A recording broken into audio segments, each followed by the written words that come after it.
Hi, bookish friends. I hope you have your nightlights on and a cozy drink because this is going to be a very spooky tale. First things first, I want to tell you a little bit about what I've been up to and why I chose this book for this bonus episode. I have been reading a lot of spooky tales recently. I've had a lot of really fun horror authors on the podcast because I feel like the horror genre right now is going through a renaissance. We are seeing so much representation, both within the LGBTQIA plus community, but also with perspectives on trad wives, perspectives on haunted houses, new ideas and views of vampirism. I don't know. I feel like after the movie Sinners came out, we've kind of seen a breath of fresh air in the horror genre. And I have some good news. The second volume of Never Whistle at Night has been announced. I saw the post yesterday, and it's called Never Whistle at Night Part 2. And I'm actually going to be interviewing the two editors from that collection this year. I'm so excited. That was one of the first author interviews I ever did, which was with Mathilda Zeller. And her short story is now becoming a full blown novel. I'm so excited to have her come back to the podcast and talk about her new book coming out. What I'm trying to say is that the horror genre is going through a lot right now. And even if you're not a big horror person, there are stories that have a lot of different elements going on besides the ghosts and the ghouls and the monsters. The metaphors are what really get you. And I have a lot of really fun episodes coming out, and I hope you listen. So there's that. I also want to say that while reading this story, The Spite House by Johnny Compton, this is his debut novel. So I'm excited to see how his style and the way that he crafts stories changes the more books he writes, because this one was so strong. I cannot wait to see what his newest novel, Dead First, feels like in comparison to his debut. Okay, let's go on this journey together. First 5 minutes of this episode is going to be non-spoiler, and the rest of the episode is going to be a spoiler talk. I'm sorry if you hear any barking or sounds in the background. It is not a monster or a skinwalker. It is one of my family dogs. But just in case it ends up being kind of spooky out there, let's just snuggle up and get cozy because we are about to step right into a haunted house. Okay, what is the Spite House about?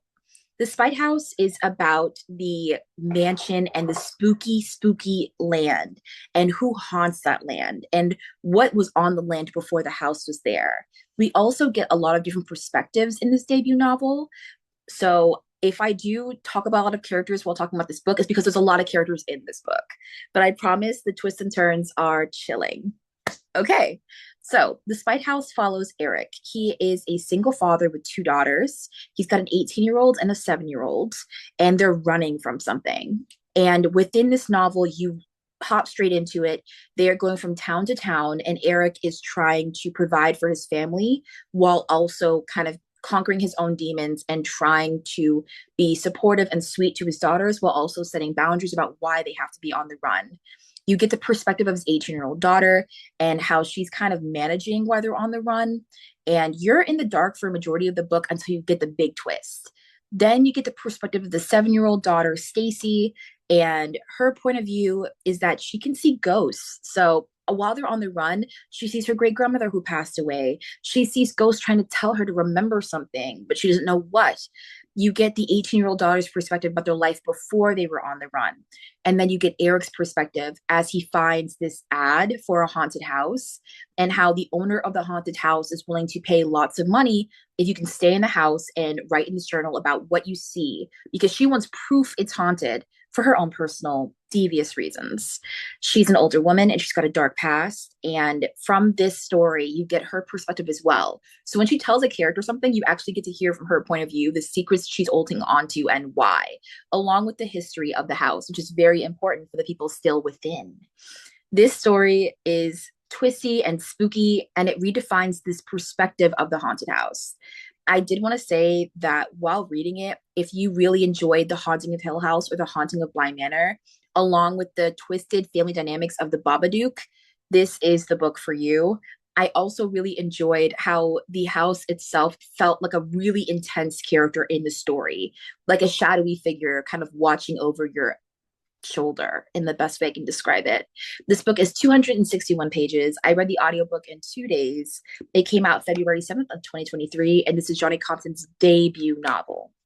That is kind of the end of my non-spoiler talk. I do want to share one quote from this book that really stuck with me that you can listen to without having to worry about a spoiler per se. To call it death was inaccurate. It existed before the life that was birthed death. It was the original state of nature, unlit, blackness, nothingness. Super, super spooky. This book perfectly encompasses that like chill in the back of your neck when you're walking through a haunted house during Halloween, or if you've ever looked behind you and thought someone was there, but there's no one there. That's what this book makes you feel like. I loved it. I really appreciated it. All the characters in the story feel so fleshed out and real. You also get to understand a little bit about the metaphors in this book linked to who we are on the inside when we're very angry and there's things we're holding within versus the person you present yourself as the outside and the differences between the two. It also discusses generational trauma. It discusses what grief can do to a person, how it can change you. It discusses how history is told and who tells history, and how that impacts how towns and how people spread rumors versus the truth and what really happened. Sometimes the rumor outlives the truth, which is heartbreaking. This story wasn't just scary, it was chilling. And in a lot of ways, it made me kind of want to think about how we present ourselves to our friends and family and the importance of communication, because keeping things to yourself, no one really knows your perspective because you never said anything. And therefore, people will run with their point of view, and that will get passed down from generation to generation. So it's important to be open and vulnerable and honest, especially if you're angry or upset. So even though this is a horror novel, it to me felt a lot more like the story of a family and the tragedy of miscommunication and anger. So good. I highly recommend The Spite House. It has been out for ages, so definitely check it out with Libby. I recommend it as an audiobook heavily. The voice actor was divine. Also, while listening to it, I felt like I could visualize everything in my head very clearly. So I recommend it. I recommend it.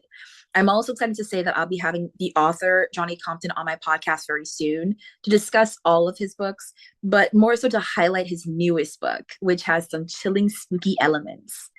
Okay, that is the end of my non-spoiler talk. I'm hopping into spoilers. So if you don't want any spoilers, you can pause this, like on YouTube, and subscribe and follow on Spotify, please. If you're okay with some spoilers and you're like, oh, this book's not for me, but I want to know what happens, grab a cup of tea, grab a cookie, stick around. I'm diving into my favorite quotes. I'm diving into the ghosts that creep me out, and I'm going from literally page one of this book to the very end and trying to explain it to the best of my ability. Okay, spoiler talk is happening right now. Boom, boom, boom. Okay. So, what are some of my favorite quotes from this novel? I'm going to start from the very top. The house wasn't haunted, it was hungry. He would have crawled out of hell and made an old woman take his place if he had to. The old woman laughed in a way that made Stacy want to run. That someone carried a cold with them. The Manson land was silent, but the house was not at all empty. Being mean because it's all you had, he felt it seeping into him. Even a lie can reveal the truth if you find out why someone is lying. He walked like he could outpace his past. Fear was the original alarm system. I must be dreaming. There is no dreaming in this house. The feet on the top of the stairs are blue. A whisper behind him. Oh no. That was one of my notes while reading the book. When you love someone, you want to teach them things. Her voice changed to something sweeter, like she was a monster wearing a fairy costume. Don't be afraid to use your teeth. You have to go after what you can get to. That is how you avoid becoming someone who lets something bad happen to them. Instead, you make it happen to others. What else would this house feed on but lives? She knew he would not look angry. He was smiling. Something here has taken part of me and it won't let me have it back. It could not have been her. He knew in his soul it was her. He was carrying her. But inside the house, he thought he heard her screaming. She was screaming for help while he pretended not to hear it. I said, nah, that girl does not speak. Oh my gosh. Okay, so now let's go a little bit into the story. We open up as we get Eric's perspective on like being on the run with his daughters. And you end up finding out his oldest daughter when they're on the run sometimes, and he like goes to sleep in the hotel, and so does her little sister Stacy, who's 7 years old. The oldest daughter, she's 18. She literally like jogs around these cities and like will like be like a task rabbit, and she'll like do things for people. Like, oh, she'll run and get them their groceries, or she'll physically run and like go run an errand. So there's that. So she's kind of doing her own things, but it's to make a little extra money so like she can take her sister out for breakfast and things like that. And Eric, the main character, the father, someone you follow a lot of, he does odd jobs, but you see him kind of being taken advantage of because he doesn't have a lot of work history because he's always kind of going from place to place and he has to be very secretive. So you're in the dark for a majority of the beginning of the book. Stacy sees ghosts. My note says Stacy sees ghosts, girl. Stacy, the 7-year-old, she sees ghosts. The first ghost she sees is her grandmother sitting on her bed in this hotel. And Stacy makes these like paper bows and like little origami figures. And while making them, she's able to make this connection to the ghosts around her, but she's always hearing them. So that's like a spooky element. It was giving me Hill House. It was a little spookier. You end up learning from Stacy, the little girl's perspective about her grandpa Fred, and how he had a really tough exterior, but he had kind of had a heart of gold for her. And she gets a lot of like flashbacks about him, and she remembers how he would tell her like you have to protect yourself, like no one's going to protect you but you also get flashbacks of like Papa Fred from Eric's perspective, and how his father was very big on like if you do not protect your family, like bad things are going to happen, and you have to be able to like kind of touch base with that part of yourself that is not necessarily logical but it's a protector. And it kind of alludes to the fact that like Eric is very logical, but because he's a larger black man, he has to present himself at times as more aggressive to get shit done, for a lack of a better word. So there's multiple times in the book where you're like, Eric, just like, I wish he could just push to get things done. But because he carries himself in a certain way, he has no choice but to be aggressive to get things done within the story. And he's being judged like around every corner. And his determination to protect his daughters was beautiful to me. And it's heartbreaking because everything is like 10 times harder for him in the book. And it would be like that in real life. So keep that in mind when you hear more about like his actions in the story.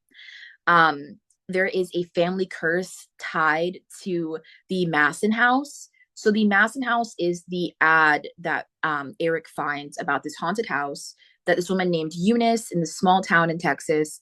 They kind of have this like really big, I guess, lore. Everyone in the town is very scared of this haunted house. It goes way, way back. The Masson house is large. It's a spite house, so it's built very narrow, and it was built on a hill, so it's kind of got like a cliffy edge. There's also lore behind that, but Eunice, when she was a child, her aunt had walked her to the edge, and they were just talking and stuff. And her aunt had begun to have a heart attack, and she grabbed Eunice by the shoulder to like communicate, like go get help. And before she could finish, a shadowy figure, like a little shadowy blob, had like kind of covered her aunt, and her aunt was like, "No, you can't have her." And the shadowy blob like pushed her from Eunice's child perspective off the cliff, and she passed away. And Eunice is like, oh my gosh, there's a family curse like on my like in the house I live in. And now Eunice is an older woman, and she's the last living relative of this Masson family.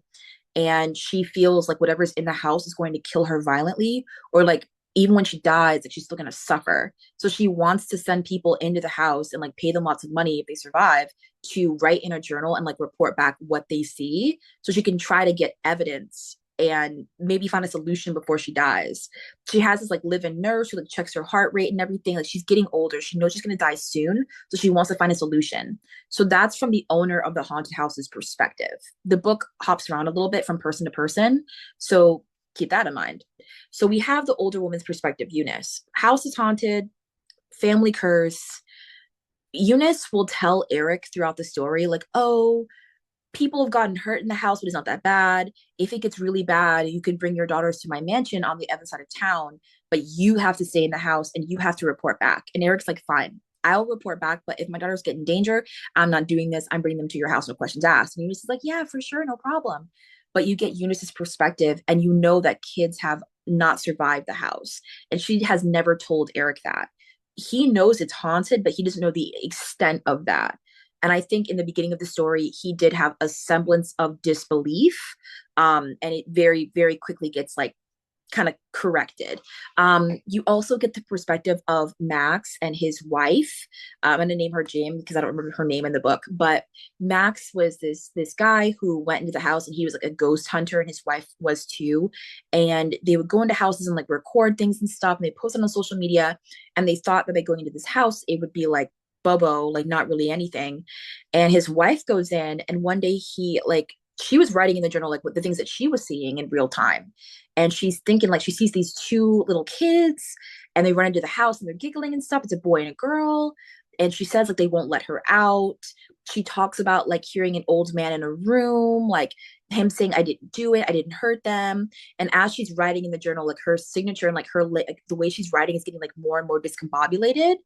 And eventually her husband finds her in the hallway and she's like laying in the dark and like she's not speaking at all, like no feeling, no emotion, no nothing, not responsive. He picks her up and he runs her out of the house. And as he's running her out of the house, he thinks he hears his wife like screaming, like he thinks he hears her voice, but he's holding onto her body and like there's no sound. And he's like, oh my gosh, like maybe she's still in there, but like how? Because I'm holding her physical body.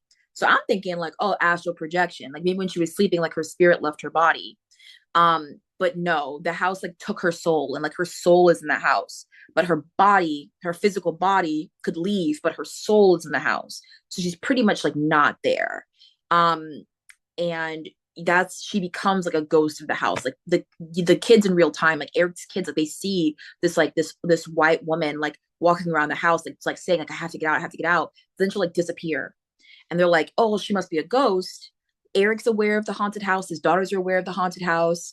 Um, and you end up finding out that like Eric has felt like a cold energy around him. Whenever there's a cold energy in the house, that means that a ghost is nearby or like the entity, the energy is getting haunted and spooky.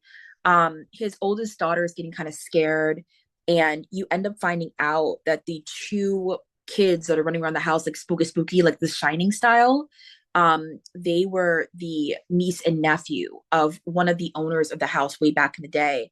And those two little kids, their parents had died in Florida from like natural causes. There was like a hurricane or something and they died. And they ended up getting passed off to their Uncle Peter.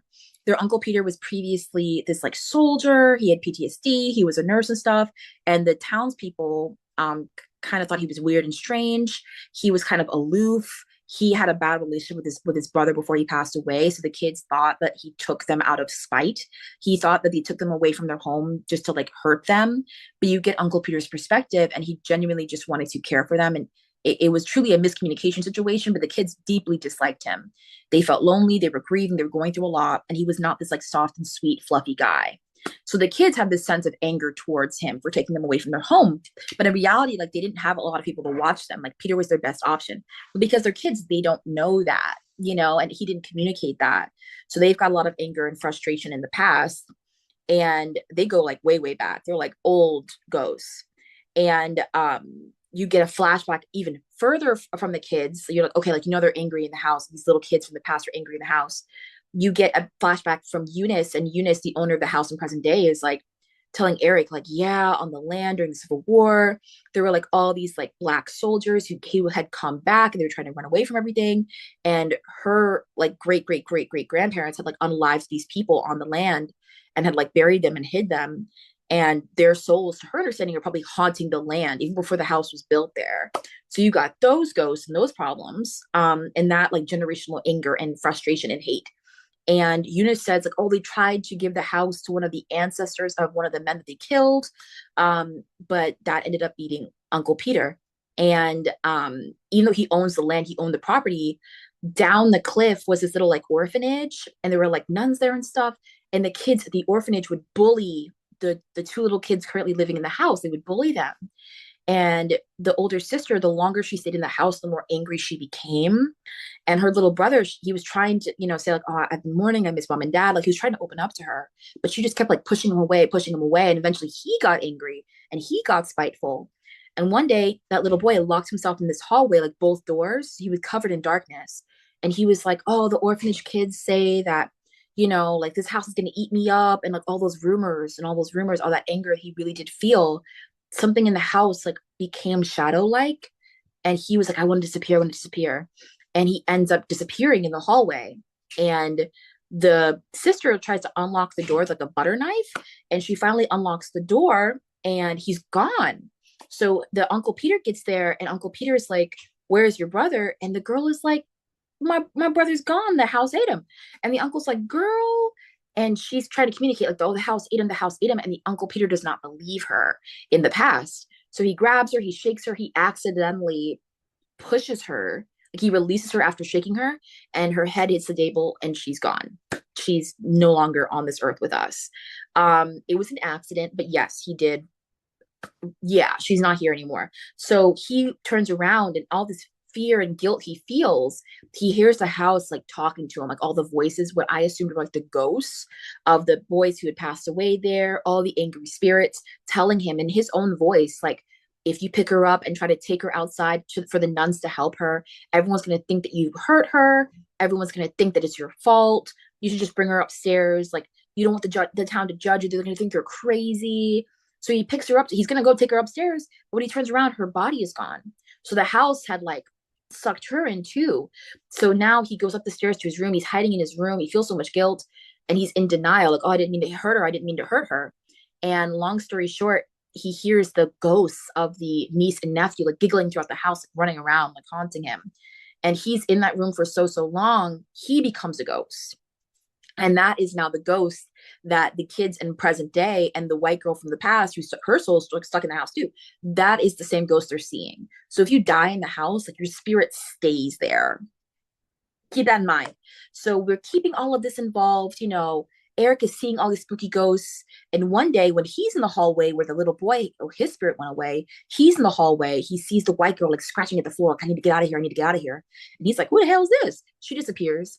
And then he thinks he feels something behind him. He's like, what the heck is that? He turns around and he sees himself, but it's like an angry, really dark, like evil version of himself. So I'm thinking, oh, it's a doppelganger, but it's actually the physical manifestation of his anger and frustration and his hate. And he's getting all spooked and scared. Boom, you flash to Stacy's perspective.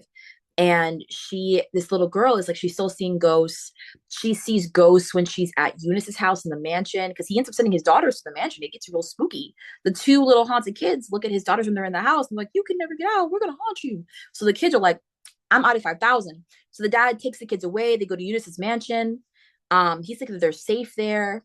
And his daughter is still seeing weird-ish. And she hears the ghosts even at another house. Like, she heard ghosts before they went to the haunted house, but she hears them even more now. And the ghosts tell her like, "Oh, go to the lake, girl. Go to the lake, girl." Mm-mm. She goes to the lake near Aunt Eunice's house, and she goes into a little canoe. And an old lady has like little alarms around her house, and she's like an alert on her phone when the doors open. She sees the little girl Stacy in the boat, and this little old lady, she runs down to the lake like, "No, don't go in the lake. No, no, no, don't do it." And she gets a little girl out of the lake, and she thinks she sees a boy in the lake, but he's not there. And then the old lady brings her back to the room, gets her cookies, all that. And you get from the old lady's perspective, that she had a cousin who had passed away in that lake. He had drowned. He was wearing clothes, and some kids had told him like, "Oh, you can get stronger if you like swim in cold water." And you're not sure if the ghosts lured him there in the past, or if he genuinely thought he could get stronger swimming in water. But unfortunately, he ends up passing away. You get a perspective of the older sister and how she was planning on going to college, like her life is going to be different, but now they're on the run, and she has to hold this secret, but you're not sure what the secret is. And eventually you find out the secret is that Max, the guy who's going to be a ghost hunter with his wife, who's now like not presently there, he gets a message from his wife, like his wife at night, she's not moving. He tries to put peanuts in her food because she's a peanut allergy, because he wants to like put her out of her misery, but she won't eat the food. So like, even though she can't speak to him, she knows enough, her physical body, not to hurt herself. And he's just out of pity, like he does not want her to be like this any longer. He's breaking down. And one day he takes a nap and he wakes up and his wife is like standing up and like looking at him, and she's like, "You have to get my soul back. You have to find the little girl. She's at Eunice's house, and you have to get my soul back in my body. You have to help me." And the husband's like, "Oh my gosh, like she's talking to me. It's been like a year. Oh my gosh." And he decides that he's going to do whatever it takes to get his wife's soul back in her body. Like, he truly believes in this ish. So he goes to Texas with his wife in the back seat. He goes to Eunice's house. He has a pew pew, and he has a weapon. And my man is like, "Yeah, I not my man, but this character Max, he's like, I need the little girl. I know she's here." And the little girl, like Stacy, like she hides in her room, and it's like this like basket. She goes to a different room and she hides in a basket. She was gonna hide in a box, but like she's scared the box is gonna lock on her. She goes in a basket, and the ghosts are telling her like, "Don't go out of the basket. Stay safe, stay safe. You gotta tell us how you did it. Like, you gotta tell us how you did it." Stacey's like, "Tell me how to did what? Like, what you mean?" And she's getting flashbacks of like, her mom and dad gave her this doll called Miss Happy, and she has flashbacks of like her mom and dad like kissing her forehead, her dad holding her doll and like looking all sad and then walking away. And I'm sitting here like, Stacey, you got secrets. And long story short, she hears like Eunice and her nurse like with Max with the pew pew. And Max is like, I don't want to hurt you, but I'll have to if you don't tell me where the little girl is. I know she's here. And Eunice, it finally does the right thing. And she's like, I'm not going to tell you where she is. She's gone. No girl. And the nurse is like risking her life. She's like, Stacey, if you can hear me, I need you to run. You got to run. And Stacey ends up coming out because she realized that he's going to physically hurt these women. She doesn't listen to the ghosts because she's like, this doesn't feel right. Like I'm hiding, and even though I should hide, like someone's in danger. So she does get out of the box, and the ghosts are like, as she's like still in the box, they're like, yeah, I hope he unalives the last living relative of the Masson family. Like finally, like her soul will be ours. And Stacey's like, oh my god, these ghosts are really evil. Oh my gosh. She gets out of the box. She goes to Eunice and Max got the pew pew. And Stacey, the 7-year-old, is like, I will go with you. Like, please don't hurt anyone. So he takes her, and finally, the 18-year-old daughter gets back to the house. She realizes her sister is gone. She's off with Max, his wife, the pew pew. They're going back to the Masson house. They're going back to the Spite house because he feels like she'll be able to put his wife's soul back in her body. And his wife is still not moving, but he feels like what his wife had said, like he'll finally be able to get her back on this earth. So they're going back to the Spite house. The dad is at the library currently. After what happened in the hallway, he's looking for answers. So he's trying to find answers at the library. So he's not at the house right now. So he goes back to the house where Stacey previously was. Like he's looking for his daughter. He goes to the Spite house. He sees all the cards up front. He sees his 18-year-old daughter, and he's like, "What happened? Like, where's my daughter?" You flash back to the 18-year-old daughter, and she has to finally tell Eunice, like, "Do not call the police." And the old lady's like, I'm calling the police. Like, this man's got a pew pew. Like, we need law enforcement. And long story short, like the 18-year-old girl's like, please don't call the police. And Eunice is like, girl, why? And finally she used to break down and be like, because we're on the run. And Eunice is like, from what? And Eunice is like, listen, Stacey, my 7-year-old sister, came back from the dead. She came back from the dead. We went to the lake a few years ago, and she was swimming in the water. It was still a little bit cold, and she ended up getting a brain-eating amoeba. Her head hurt for a few days. We didn't know what was wrong. We took her to the emergency room, and it turned out she had this like really rare illness from the situation, and she ended up passing away very quickly and unexpectedly. And she was buried. My parents mourned her. Months went by. Our mom moved out. The marriage couldn't survive. They were blaming each other for like, oh, we went to the lake. If we hadn't gone to the lake, this never would have happened. And their marriage fell apart. And that's why the mom's not with them, because she moved away. And she had like kind of rebuilt a new life, and like she had mourned and she moved away. So it was just the dad and the 18-year-old daughter for a long time. And then one day they drove to get some dinner, like a rare night, and they were driving back home, and they see Stacey, the 7-year-old daughter, in the clothes she was buried in, walking down the street at night back to her home. And the dad is like, there's no way that's Stacey. He pulls the car over, and it is Stacey. She has her doll, Miss Happy. She has no idea she's passed away. She has no memory of it. It's giving Pet Cemetery. My girl has no memory. And she doesn't look messed up. She's not acting off. Not like, she's very present and aware. So they're like, she like literally just seems fine. She has no memory of that. So Stacey in the past asked like, oh, where's mommy? And the dad is like, oh, she's gone for now, but she'll be back later. She's 7 years old. So she believes her dad. He picks her up. They take her home. They're like, okay, now we have to go on the run, because everyone in town was at her funeral. Like, they all know she passed away. How are we going to explain this? There's no way. If we tell them she came back from the unalive, like if we tell her she came back from the dead, like they're gonna think she's a zombie. Someone may try to hurt her. Someone may try to use her. Like we have to kind of hide her. So they keep her inside. They go on the run. Eric sells his house. He sells his car, gets like a really like Bobo car. And they go on the run, and they go from house to house, and they go from town to town, so that he can make enough money to finally build them a new life. He has to give them new passports, new identities. He needs all of that, but he needs money. So that's why they've been bouncing from place to place. And that's why the 18-year-old girl never went to college. She didn't get to get certain things done because she's kind of been on the run with her dad trying to help. And Stacy has no memory of ever not being on this earth. She doesn't even really remember coming back to life. She just remembers being in the dark and then like someone helping her kind of get up and get back onto this earthly plane. And then by then she can see ghosts. So it's like that's why the ghost kept asking, like, tell us how you did it, tell us how you came back. So that's kind of how that connects. And that's why Eric, like, he has memories of things like his grandpa. There was a house that was burning, and his grandpa came back from the dead. He should have died in that house fire, but somehow he survived. He was an angrier, darker person. So you get flashbacks of that. So maybe it's like a generational thing. Eric alludes to the fact that it's very possible it's like there's a power in his family, maybe. And that's why his daughter came back, but it's never fully fleshed out, and that's okay. But Stacy is now alive from the dead. She's not a darker person. She's not a person who's evil. She didn't have that spite in her. But for some reason, she came back, and that's why all the ghosts like want to use her and figure out how that happened. And Max knows that he's like, "Oh, I think you have powers," and Stacey's like, "I don't." Eventually, we get back to the present, and Eric is like, "My daughter's in danger. There's a man who's a pew pew. There's a man who's a weapon. I'm going after my daughter." And Eunice, the old lady, is like, Eric, don't go in there. Like, you may unalive. Like, the ghost, that the house is gonna mess with you. Like, don't go in there. Don't do it. Let's call the police. And Eric's like, I'm not doing any of that. He's finally hit that point where all he can think about is kill, protect, kill, protect. That's all he can think about is like protect, protect, protect.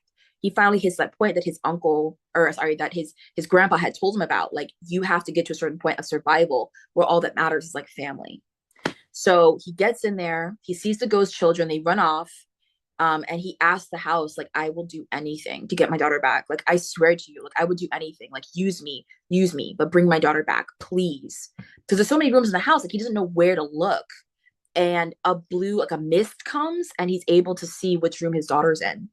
And when he said, do whatever you need to do, but I need to get my daughter back safely, you get the perspective of Stacy, like, in the room, and the wife is in the room. She's sitting on the floor. Max is in the room. He's like, I feel a mist. Like the room just got super cold.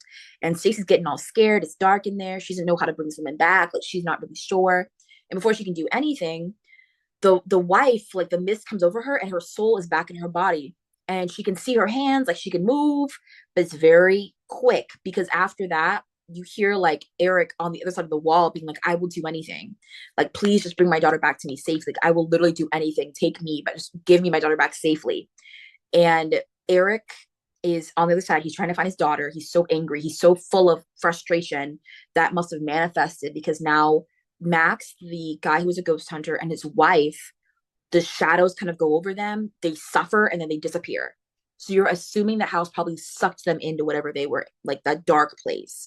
So they're no longer on this earth. And Stacy's in the room. She's scared. My girl's scared. The door opens and her dad is there, but he looks different. He's different. Something's off. And her dad is like, it's me, Stacy. Come into my arms. Come here, baby girl. She comes to him, and as she's going to him, her dad is like, don't look behind you. Whatever you do, don't look behind you.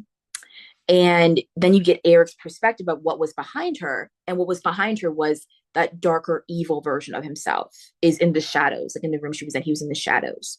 So she would have gotten confused, like which dad to go to. She goes to the good dad, the good Eric. She goes to him as he's running out of the house to take her out. He gets to the front door. He's almost there. And something grabs him by the legs and like yanks his ish. My man hits the floor. Bow, he hits the floor. And the two ghost children are sitting there like, where are you going? Like, we brought your daughter back, but there is going to be a price. Like, what are you doing? And he's like, I just wanted to get her out of the house. He throws her out of the house. Like she stumbles. She gets out of the house safely. And before he can do anything, he's like, I love you. He sees both his daughters. He's like, I love you guys. I just wanted to protect you. I'm so sorry. Boom, the door slams. He's in the house now. He feels a cold pressure. He feels a cold weight on top of him. Pressure. Boom, my man fades to black. You know, now you're in the 18-year-old daughter's perspective outside of the haunted house. She's banging on the door. Da da da da da da da da. Boom, boom, boom. Door opens. Her dad is there. She picks him up. He's kind of out of it. She's like, what happened? He's like, we just gotta go. She gets her dad's body out of there. He's walking, he's moving. Eric's still alive. My man's pushing it. He's pushing it.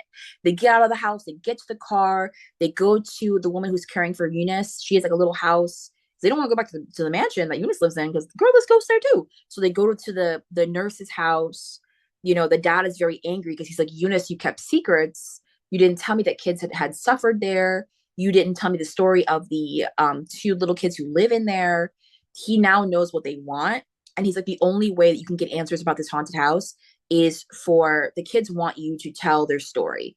They want everyone to know that their uncle did hurt them. He was part of the reason they're no longer on this earth. And they want him to come out of his room, his ghost. They want the uncle to come out of his room, his ghost, so they can take him because they pretty much control the house. They really do control the house. So you're like, okay. So Eunice, a few weeks goes by. Eunice is like, listen, Eric, I'm so sorry for everything I did. Here's tons of money. You did your job. Here's tons of money. I'm going to get you guys a house in California. You guys can start over. And you get Eunice's perspective and she puts a little bit of extra money there. So it's enough money for them to start a new life. You get a little bit of a flash forward. The girls are in school. The 18-year-old's going into college. You know, Stacy is now able to go to school. She's a big reader. She gets to read again and make friends. Eric at night sleepwalks at night. You get the 18-year-old's perspective, like from the room next door. He walks around at night and his eyes are closed. He's aged a little bit. He's always very tired, but he's a lot calmer now. Um, and yeah, he seems more lighthearted. Just very tired. Like he walks around at night, and you're assuming, oh, it must be trauma. You know what I mean? It must be like he's still struggling from being in that house and the experiences he had. Then Eunice is like, okay, I called the news. You know, I was able to get some connections. Eunice has a lot of money, so she was able to get some connections. And long story short, she was able to get a newscast to come to the haunted house with her one night. She calls Eric, and Eric's all calm. He's like, yeah, I'll be there, girl. I'll be there. She gets to the haunted house. She was waiting outside for Eric, but he never came. She's like, all right, I guess you didn't want to come. Like, I get it. It was a lot of trauma. Eunice, in her little old lady ways, she goes up to the house with the camera crew. She gets into the house and she hears footsteps coming down the stairs. She feels the cold. She hears the voices of all the ghosts. It takes a minute, but eventually she hears the voices of all the ghosts. Like, they know she's here. The camera people aren't seeing any of this. Only she's seeing all of this. She's feeling all of this. She looks up the stairs and she sees Eric, but he looks very angry. And he looks a little different. I was like, Eric, what did you do? And you know he lives in California. And the haunted house is in Texas. So I was like, how did he get here? She never saw him pull up to the house. So you're a little confusion. And you get Eric's perspective and you end up finding out that at night, that dark, spiteful, angry part of him, that manifestation lives in the house. In a way, he never really escaped. His physical body is out of the house, just like Max's wife's body's out of the house. I think his abilities allowed him to have goodness left in him, and that was able to like fill the shell of his body. So he's able to care for his daughters. He had a tether to his daughters. Here's my theory. He had a tether to his daughters so strong, his physical body kept all the good, kept that fatherly love within him. And that's what's kind of keeping him going. But that angry, spiteful part of him that's angry that Eunice had used him, that's angry about having lost his daughter in the past, the grief, the frustration, what he has to go through on a daily basis, that part of him lives in the haunted house. And that's why at night he walks around his room in circles, even with his eyes closed. He's tired all the time. He's aged a lot because that other part of him is still very much alive in the house. So that part of him is what Eunice is seeing right now. It's ghost-like. No one else can see it. So similar to the kids in the house, you can't see them unless they want you to. Eric in the book says like he's not sure how to make people see him yet. So only Eunice sees him because he can smell it on her, just like in Sinners. He knows that she's kind of like coming to death's door. So he looks at Eunice and he's like, okay, like the kids want you to somehow lure the Uncle Peter. Like they want you to lure him out of the house or out of his room. And Eric's angry spirit has been talking to Peter over and over for days, like, hey, you need to get out of this room. The kids want you to get out of this room. And Uncle Peter's in denial. That grief, that frustration that he hurt the kids, it's like repeating for him. So he's like, I didn't mean to hurt them. I didn't mean to hurt them. I didn't mean to hurt them. And Eric's spirit's like, but you did. You need to get out of here. He's like, do you think they'll send me to heaven? He's like, yeah, you go to heaven, boy, you go to heaven. But Eric knows these kids are not going to let him do that. They ain't gonna let him do that. So eventually Eric is like, the last living Masson's in here and maybe, she'll be able to help you. He lies to the uncle for him to get out of the room. So now the uncle's out of the room and Eunice is down there. The kids see him and boop, pull him down to the dark, dark place. And Eunice begins to have a heart attack. Like it's all a lot. Eric, she passes away and Eric holds her body and all these spirits go away. Boom, boom, boom. He's able to lift her body as proof of this haunted house. The cameramen see her body floating. They can't see Eric, but he's holding her. There's still a small part of him that feels bad about what, Eunice carried for so long. He's able to carry her out of the house, and like he's able to like give her to the nurse lady. Um, and the book concludes with the good Eric out of the house, reflecting on all the things that he's feeling, and he's aware that this spiteful part of him lives on. And he's aware that he's aging very quickly, and that he only has so much time, but he wants to have enough time to be there for his daughters. And that's kind of what's pushing him forward. And I made a note of the last element of the book. And it says Eric at night walks around the house mentally. The angry part of his soul forces him back into the haunted house every night. And his living self never escapes the house. It would never stop out of spite. And that's the last quote of the book. This book was incredibly gripping and intense. And I'm excited to read the next book by Johnny Compton. I believe it's a imaginary friend meets vampire, and it's called Devil Kills Devils. It was released September 24th of 2024. I'm excited to read that. I also know that Johnny Compton has a podcast. It started in 2020, so I have started to listen to that podcast as well, and it's actually amazing. It's just him talking about certain concepts he finds interesting in reference to horror, and like it's a lot of free thought, and I really really appreciate it. It's called Healthy Fears Podcast. I would highly recommend it. I will link it in the show notes below. It's very good. Um, Honestly, I gave Spite House 5 stars. It was chilling. The twist with Stacy having been dead at one point, and just it alluded to her abilities, and just she was a little spooky, but you also loved her. My heart broke for Eric, the fact that he didn't really escape. I was also talking to a friend of mine about it, and I was like, how many fathers in the horror genre are actually great fathers and are willing to sacrifice certain things for their daughters? And how many Black horror authors can you find off the top of your head right now who craft characters that are really gripping and emotionally punch you? The scariest part is that you don't want anything to happen to these characters. In the Black horror genre, I feel like there's just a really beautiful, complex way of discussing characters, and especially the haunted house genre. There's so many ways to do it. And I think that Johnny Compton really added something fresh and new. And I cannot wait to see what he does with vampires in his newest book, Dead First, about a man who can't die and a woman who has to investigate that. And I'm so excited to read it. I hope that you liked this episode. Please check out this book if you end up wanting to read it for yourself. If you listen to the very end, let me know what you think. Follow on YouTube and subscribe on YouTube as well. Leave me a nice little like and a good little rating. Have a great day, y'all. Bye.